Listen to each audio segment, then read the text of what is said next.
In this video, I will be providing the numerical justification for the equal additions algorithm that I used in the previous video.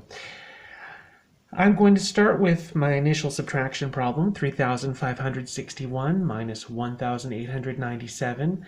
And the first thing that we did in the equal additions algorithm was to stack our numbers so that ones were being compared with ones and tens with tens and hundreds with hundreds and so on. So I'll do that here. 3,561 is 3,560 and also 1. And when we're subtracting 1,897, we're removing 1,000, we're also removing 800, we're also removing 90, and we're also removing 7. I'm just going to rearrange the order of these things so that I have ones being subtracted from ones and tens being subtracted from tens and so on.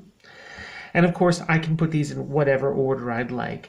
Since in the equal additions algorithm, we start with the ones, then work with the tens, and so on, I'm going to write my ones first, adding 1 and removing 7, putting in 60 and removing 90, putting in the 500 and removing 800, putting in 3,000 and removing 1,000.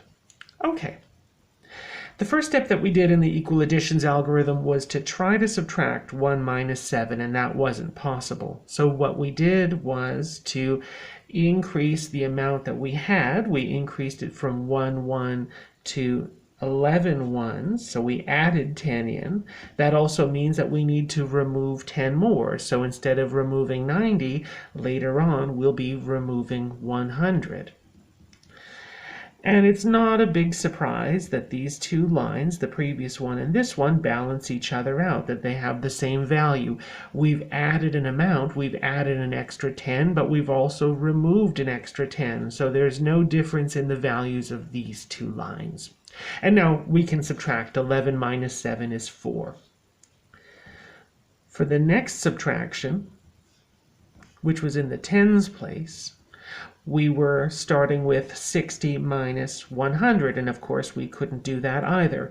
So we increased the amount that we had. We increased it from 60 to 160. We've added an extra 100, but that means we are going to need to remove an extra 100. So instead of removing 800 later on, I'll remove 900.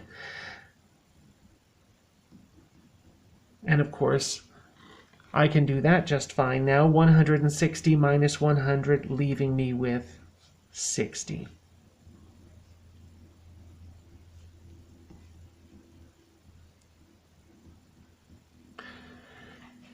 And next, I'd like to subtract 500 minus 900, and again, that's not possible. So I will increase the amount that I have from 500. I'll add an extra 1,000 in to give me 1,500.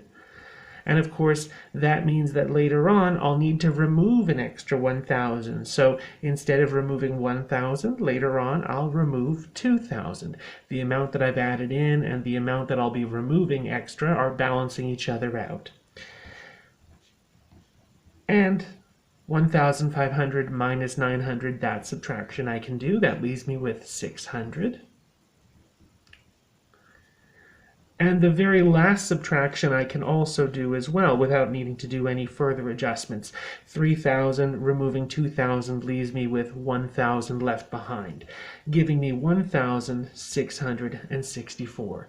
And as we can see in our numerical justification, we can see each of the equal additions that were carried out. The adding the extra 10 ones and removing the extra 10, the adding the extra 100 and removing the extra 100, the adding the extra 1,000 and removing the extra 1,000. We can see from a chain of equalities from beginning to end how we can take the initial problem and arrive at our final answer using our equal additions algorithm.